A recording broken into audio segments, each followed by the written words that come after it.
할렐루야. 오늘 찬양이 아주 어린이날답습니다. 할렐루야. 예, 감사드립니다. 유아 세례식 잠깐 하고 말씀 증거하도록 하겠습니다. 호명할 때 오늘은 울고 그래도 데리고 나갈 거 없습니다. 어른들이 잘 참을 것입니다. 왜냐하면 오늘 말씀이 그렇게 되어 있습니다. 오늘은 어린이 주일입니다. 모든 날이 그렇듯이 하루뿐만 아니라 날마다 그렇게 해야 되겠지만은 그래도 이렇게 어린이날을 정한 것은 어린이에 대한 관심을 더 가져보자는 데 뜻이 있습니다. 오늘도 어린이 주일을 맞이하여 더욱 어린이에 대해서 한 번 더 관심 갖는 축복의 날이 되기를 소망합니다. 우리는 우리 예수님을 주인으로 섬기기 때문에 항상 예수님이 어떻게 하셨느냐 거기에 대하여 관심이 깊습니다. 그리고 언제나 본보기로 삼습니다. 우리 예수님은 어린이를 사랑하셨음을 보게 됩니다. 어른들이 꾸짖을 때도 예수님은 어린이를 사랑하셨습니다. 나쁜 어른들이 아닙니다. 지금 진 목사 말도 경청하려고 하지 않습니까? 그런데 하물며 예수님의 말씀이 얼마나 사모하고 듣고 싶겠어요. 그런데 어린아이가 와서 그냥 떠들고 올라타고 넘고 악을 쓰고 왔다 갔다 하고 그러면 화나지요. 그래서 어린아이 데리고 온 부모들이나 어린아이에 대해서 꾸중하고 책망한 것입니다. 그럴 때에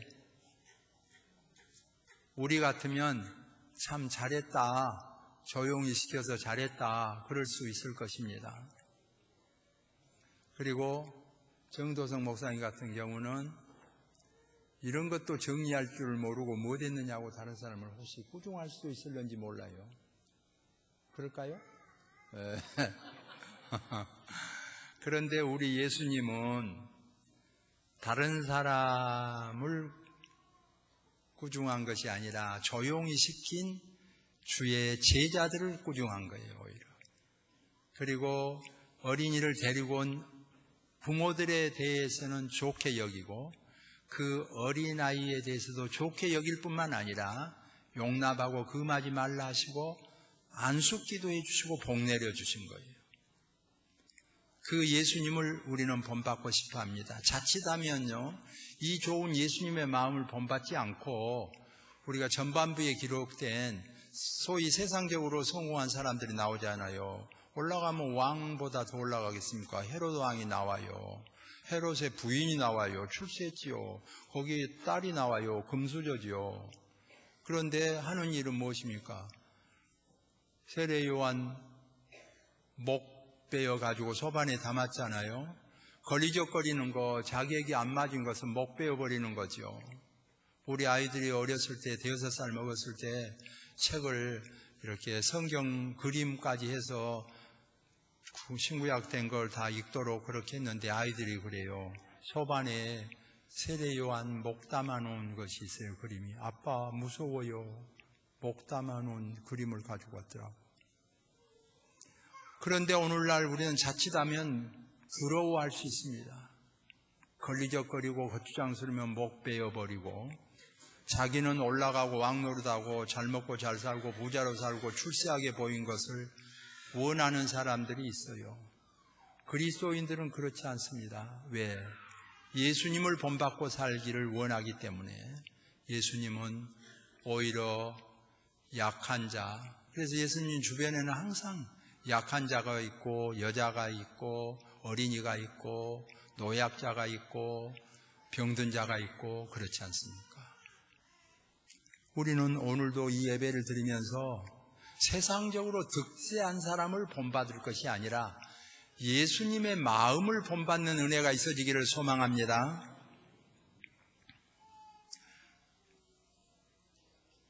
우리 모두가 기본적으로 인류의 어린이를 사랑하고 도와주면 좋습니다. 전혀 걱정 마세요. 괜찮아요. 내가 아까 데리고 나가지 말고 있으라고 그랬어요.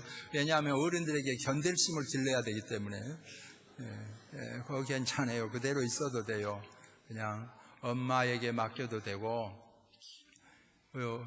그래서 그 예수님 주변에 있는 어른들이 우는 아이, 그런 아이들을 책망하고 그 데리고 온 부모들을 책망하고 꾸짖고 그런 거예요. 근데 우리 예수님은 아니라 이거예요. 이게 낫다는 거지요. 어린이들 다 정리하고 깨끗하고 조용한 가운데 예배드리고 요즘으로 하면 의자에 낙서한 사람도 없고 옷 만진 사람도 없고 왔다 갔다 한 사람도 없고 시끄럽고 나는 이런 교회 안 다닌다 그런 사람을 찾은 것이 아니라 우리 예수님은 어린이를 찾았죠. 벌써 우리는 몇십 년 다 많이 써먹었잖아요. 지금 어린아이들은 앞으로 더 많이 쓸 제목들이에요. 누가 더 귀하냐? 우리 예수님이 보실 때는 어린아이가 더 귀한 거죠. 자칫하면 우리는 오해할 수 있어요. 내가 더 귀하겠지, 자기가 더 귀하겠지. 아닙니다. 훨씬 예수님 앞에 있는 어린이가 귀합니다. 오히려 자기는 사라져도 돼요. 오히려 예수님 앞에 있는 어린이가 귀한 거죠. 그래서 예수님께서 그 어린아이를 안으시고 안수기도 하시고 복을 주셨죠. 어린이 주의를 통하여서 날마다 그러면 좋지만 평생 그렇으면 좋지만은 이런 때라도 깊은 관심을 가져보는 것이 필요합니다. 주님 말씀대로 살기를 원하는 성도들이기 때문에 그렇습니다. 세계의 어린이는 품지 못해도, 광주의 어린이는 다 품지 못해도 무등교에 소속한 어린이는 내가 사랑해야겠다. 우리 가정의 선물로 주신 자녀들은 사랑해야 되겠다. 이런 마음은 적어도 있어야 됩니다. 오늘 이 예배를 드리면서 여러분의 가정의 어린이 그리고 무등교회 어린이를 정말 사랑할 수 있기를 소망합니다. 이 무등교회를 개척했을 때요, 우리 장로님들이 부장을 하면서 정말 잘했어요. 아이들이 막 바글바글하게 몰려오는 거예요. 1부, 2부, 3부, 5부까지 드렸습니다. 어린이를 통해서 어른도 부흥이 됐습니다. 교회는 좁고요. 온 시내에서 배우러 왔습니다. 여기 이사 오면서 교회당도 커지고 또 나이도 들어가니까 젊은 사람들에게 양보를 하자 그래서 청년들에게, 총각 처녀에게, 많이 배운 사람에게 맡기고 안수집사님이나 권사님들에게 맡기고요, 장로님들은 좀 물러나자 그렇게 했어요. 좋은 생각이었죠. 근데 지금 생각하면 후회를 해요. 그 뒤로 훨씬 모든 면에서 낙후됐습니다. 우선 책임감이 청년들이 약하고요, 결석도 마음대로 해버리는 거예요. 장로님들은 그러지 않았습니다. 아이들을 사랑하는 마음도 권사님들보다 부족해요. 그러다 보니까 좀 거리가 멀어서 그렇다. 그렇지 않습니다. 그때 열정이면 멀어도 옵니다. 음식점도 좋으면 가는데 왜 안 오겠어요? 음식 맛이 좋으면 오지요. 옵니다. 그건 놓쳤어요. 뿐만 아니라 장로님들에게도 담임 목사에게도 손해였어요. 어린아이들을 어떻게든지 양육해가지고 자기 반이 부흥이 되고 잘되게 하기 위해서 관심이 굉장히 높았어요. 근데 어린아이들을 다 내보내고 가르치지 않고 그러다 보니까 할 일이 별로 없어졌어요. 그럼 뭐합니까? 장로님들도 모여서 결국은 어린이를 가르치는 교사들이 잘 못한다. 찬양대가 잘 못한다. 목사가 잘 못한다. 이런 지적이나 하고 있는 모임 단체가 되고 말았어요. 지금 목회를 마무리해 가면서 참 큰 실패 중에 하나를 했다. 그런 생각을 하는 거예요. 교회는 일감을 많이 맡겨야 돼요. 계속 장로님들에게 일감을 줬더라면 나도 편하고 더 좋은 소리도 듣고 교회도 발전하고 여러 모양으로 좋았을 텐데 일감이 없으니까 쓸모없는 모임만 갖게 되고 어려워지더라고요. 결국 손해를 봤구나 그런 생각을 하게 돼요. 우리 예수님에게로 늘 돌아간 것이 좋습니다. 그래서 예수님은 어린아이들이 내게 오는 것을 용납하고 금하지 말라 그런 거예요. 그때 조그마한 개척교회니까 막 어린이가 더 많이 와가지고 예배도 드리기 어렵잖아요. 복잡하고 시끄럽고 뭐 이보다 훨씬 시끄러운 거예요. 여긴 교회가 크니까 아이들도 조용해요. 품위가 있잖아요 벌써. 근데 조금 하니까 장난치고 왔다 갔다 하고 넘고 야단이에요.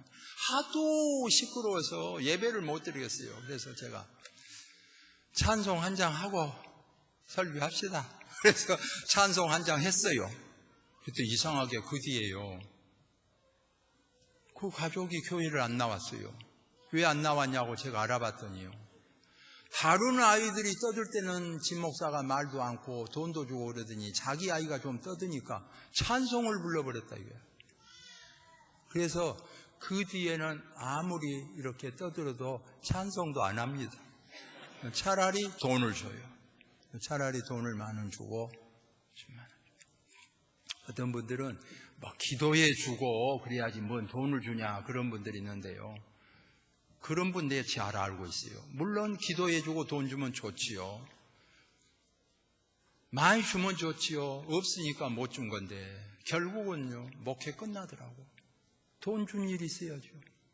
기도는 공짜니까 그냥 되는 대로 하면 되겠다 해도 예수님처럼 사랑의 전달이 안 되잖아요. 목회 끝나더라고. 제가 시골에서 이런 큰 교회들 와요. 서울도 가보고 광주도 왔어요.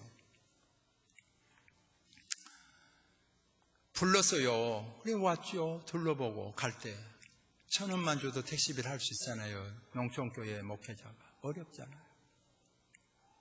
교회 크면 뭐예요? 자랑하려고 하는 겁니까? 나는 도시 목회하면 이렇게는 안 할란다. 그랬어요.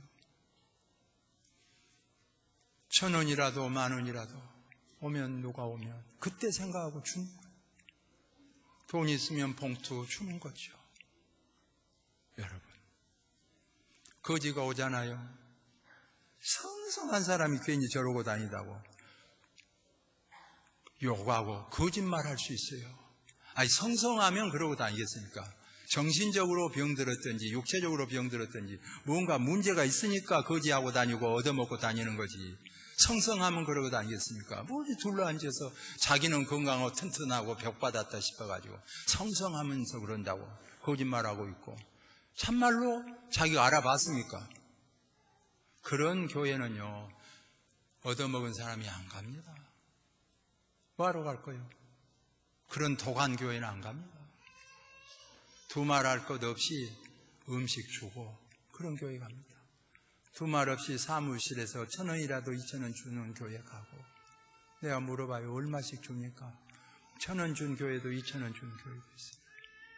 한사코 나를 만난 이유는 나를 이뻐서 만나겠습니까? 그래도 추울 때 더울 때 어려운데 혹시 10,000원 받아볼까? 그래서 나 만난 거예요. 있으면 10,000원 주는 거예요. 없으면 친절하게 해주면 돼요. 이 무등교회는요, 알지도 못하면서 건강한데 그런다고 그럴 필요 없어요.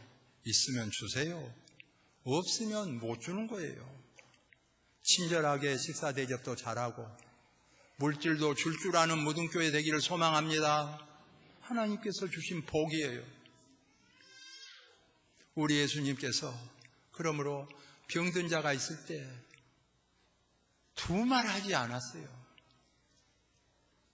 불쌍히 여기는 마음을 가지고 고쳐주셨어요. 병자를 고쳤어요. 그렇게 위선 떨고 그러지 않습니다. 병든 자에게는 의사가 필요하다고 말씀하셨어요. 의사면 다냐 뭐 그런 말 하지 않아. 의사 되기 위해서는 굉장히 공부를 하고 혹사당할 만큼 인간적으로는 너무 안 됐다 그런 마음이 들 정도예요. 일찍 출근하고 늦게까지 공부하고 고생하고 애쓰면서 안쓰러울 정도예요. 봉급 많이 받아야 합니다. 정말 그렇게 머리 좋은 사람들이 봉급도 적게 주고 그러면 누가 지원을 하겠어요? 몇 사람 사명감 있는 사람 외에는 텅텅 비게 되면 아픈 사람들 치료 어떻게 받습니까? 앞으로 더 많이 준 것이 더 좋습니다. 줄 수만 있다면 많이 연구하고 치료받게 하고 예수님께서 병든 자에게는 의사가 필요하다 그런 거예요. 병든 자는 고쳐주시고 시각장애인이면 눈 뜨게 해주시고 귀가 들리지 않으면 귀가 들리게 해주시고 일어나지 못하면 지체장애인은 일어나게 하시고 중풍은 근래에 나도 알았는데요. 성경에 나와서 중풍이기 때문에 중풍 그렇게 부르면 된 줄 알았더니 장애인들로는 뇌병변환으로 부른 걸 좋아하더라고. 그래서 저도 고쳤어요. 뇌가 병든 부분이 있어요. 뇌병변환우 분들이 있어요. 그런 안쓰러운 분들을 우리 예수님은 고쳐주셔요. 병든 자 있으면 고쳐주시고 굶주린 자가 있잖아요. 아니 돌려보내세요. 이 많은 사람들을 어떻게 먹이겠습니까? 자기 알아서 다 먹고 삽니다. 돌려보내세요. 그런데 우리 예수님은요, 너희가 먹을 것을 주어라. 너희가 먹을 것을 주어라.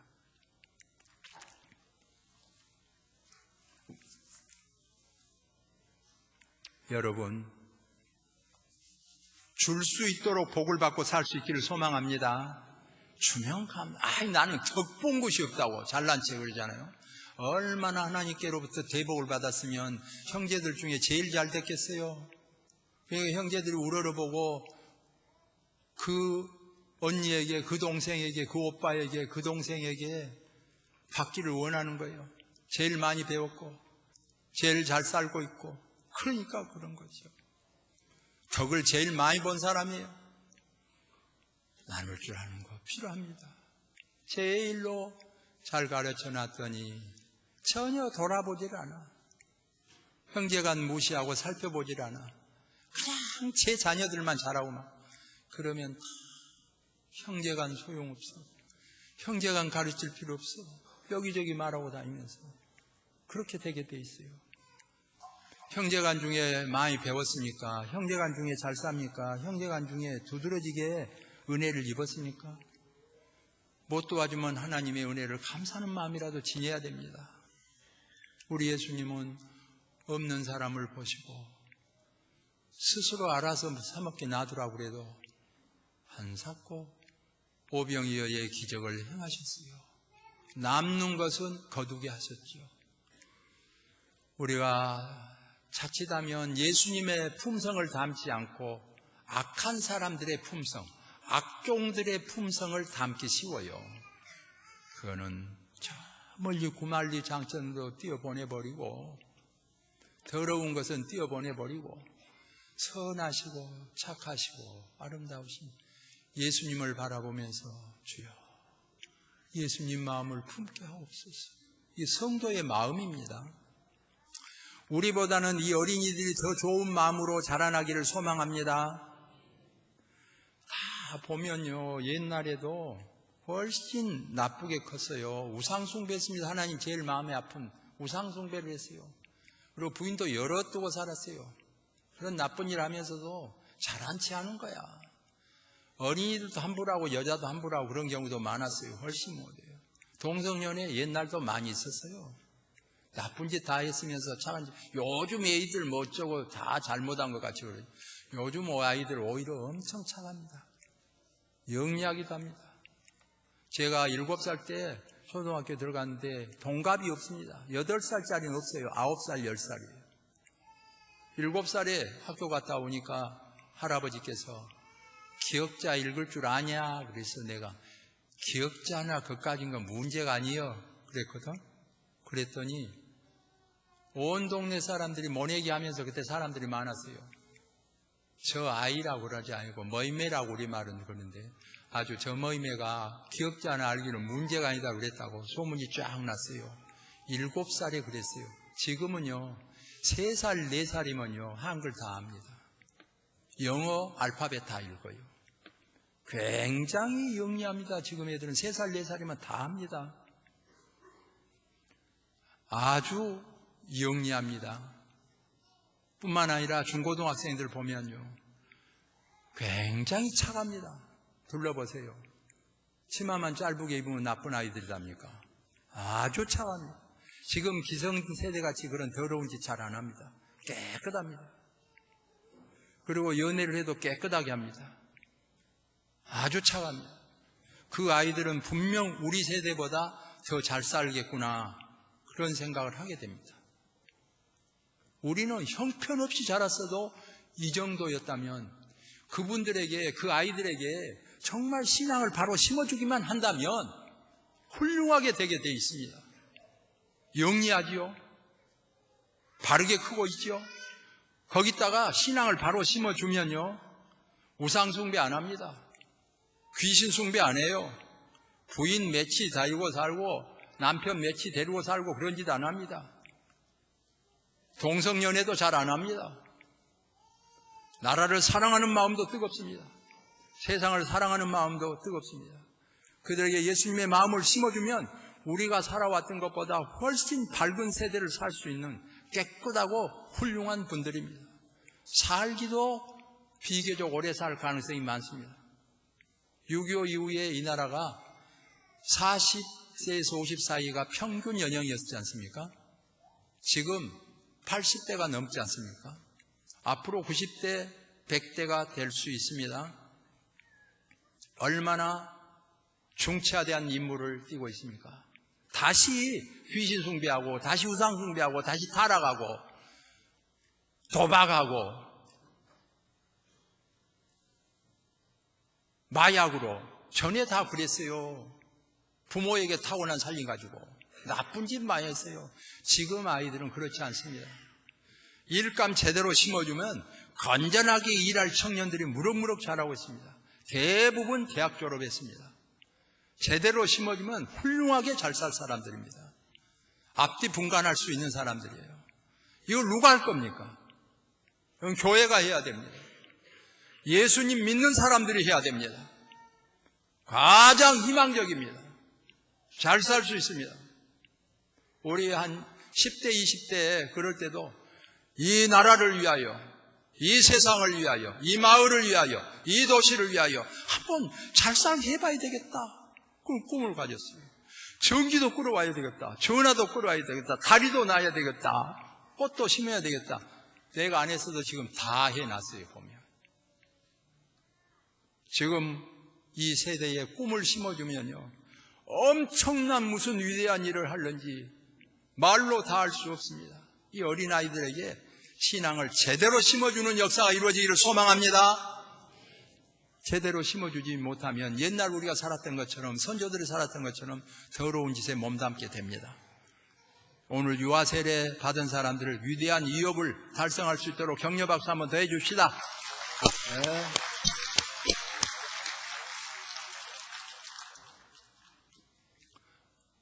다른 순서가 많아서 이 정도로 마칠 수밖에 없네요. 준비한 건 많지만은 우리 예수님은요 참 불쌍히 여기는 마음을 가지고 계신 분이에요. 어른을 봐도 불쌍히 여기는 마음이 있었어요. 베드로 장모를 봐도 그러잖아요. 고치고 쓰고. 우리 어른들을 잘 대접하면 자녀도 복을 받는다고 성경은 가르쳐 주잖아요. 내 부모를 공경하라. 그럼 다음 주에 부모 대접받기를 원하잖아요. 그럼 부모 대접받으려면 오늘 이 자녀들을 어린이날에 잘해줘야 대접받을 수 있습니다. 양가지로 오늘 대접받고 다음 주에 대접받고 이렇게 하면 앞뒤가 안 맞죠. 어린이를 잘 대접해야 대접을 받습니다. 선배를 잘 대접해야 후배가 또 대접받은 거 아닙니까? 우리 예수님은 이런 놀라운 은혜를 우리에게 가르쳐 주셨습니다. 결론을 내리죠. 제자들이 풍파에 막 고통당하고 있었어요. 그런데 그때 예수님이 찾아오시지 않습니까? 여러분 인생을 살아보세요.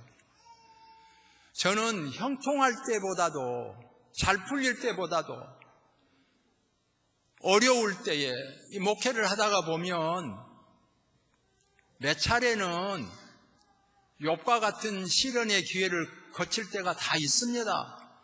세상 사람들에게도 버림받고 가족에게도 버림받고 심지어 부부간에도 버림받고 자녀들에게 버림받고 외톨토리가 될 때가 있어요. 근데 그때도 우리 예수님은 찾아와 주셔서 내니 두려워하지 말라 그랬어요. 개정판으로는 나니 두려워하지 말라 그랬어요. 나 특별히 구별할 건 없다고 봅니다만은 대체적으로 개정판에서 내니 두려워하지 말라, 개혁성경에서 그랬는데 나니 두려워하지 말라 이렇게 개정판에 있는데 고운말을 갖다 쓴 것 같아요. 고운말은 주로 나니 두려워 말라, 나아가 그런 말을 많이 쓰는데 역시 전라도 말이 좀 앞서가고 그 중에서도 고운말이 제일 앞서간 것 같아요. 그러니까 개정판에 나아가 그렇죠. 나아가 왔으니 두려워하지 말라. 예수님이 그런 거예요. 어려운 때에 우리 예수님이 찾아와 주셔서요. 나아가 왔으니 두려워할 것 없다. 그런 거예요. 오늘 예배 드리면서 다 이뤄도 예수님 차지하고 승리하시기를 소망합니다. 내니 두려워하지 말라. 우리 주님 발견하고 평생 살아가면 천국 가서까지 후회가 없습니다. 바람 보고 무서워서 빠져갔잖아요. 베드로가 세상 바람 보고 아이고 예수 안 믿고도 잘 되고 말이야. 저 돈도 잘 벌고 저기 건강하고 예수 안 믿고도 출세하고 뭐 다 잘 되네. 빠져갈 수 있어요. 성도는 표준이 세상 아닙니다. 우리 예수님을 바라보는 거예요. 어찌하여 의심하느냐. 믿음이 작은 자요. 주님을 바라보는 거예요. 주님을 바라보면 천국이 보입니다. 주님을 바라보면 평안이 옵니다. 주님을 바라보면 해결이 됩니다. 영육 간의 은혜를 입습니다. 예수님을 믿는 것이 참 좋은 것이 보입니다. 이 세상에서 하나님의 아들 독생성자 예수님보다 더 좋은 길을 발견할 수가 없어요. 그렇기 때문에 나는 길이요 진리라 하셨습니다. 오늘 예수님 믿는 여러분은 정말 결정 잘한 것인 것입니다. 은혜의 세상, 믿음의 세상 승리할 수 있기를 소망합니다. 기도하겠습니다. 사랑의 하나님 감사합니다. 이토록 우리를 사랑하시고 은혜 베풀어 주신 하나님 영광 받아 주옵소서. 돌아보면 다 이 민족이 범죄한 일 많았습니다. 우상 숭배하고 하나님을 거역하고 윤리와 도덕적으로 타락된 민족이었습니다. 그래도 하나님의 크신 사랑, 측량할 수 없는 사랑으로 이 민족의 복음이 전해지게 하시고 순교자들의 피가 이 강토에 뿌려져서 오늘의 이 행복을 맛보게 하였습니다. 이 복음 잘 간수하게 하여 주셔서 사랑하는 이 자녀들에게 전수시키게 하여 주셨습니다. 로이스의 믿음이, 유니게의 믿음이 디모데에게 전해진 것처럼 오늘 이 부모들의 믿음이 이 자녀들에게 전수되게 하여 주옵소서. 믿음의 나라 건설하게 하시고 하나님의 영광을 드러내게 하여 주옵소서. 전에보다 잘 산 것 감사합니다. 앞으로도 영육간의 은혜를 입는 나라 되게 하시고 교회 되게 하시고 하나님의 영광 드러내게 하여 주옵소서. 예수님의 이름으로 기도하옵나이다. 아멘.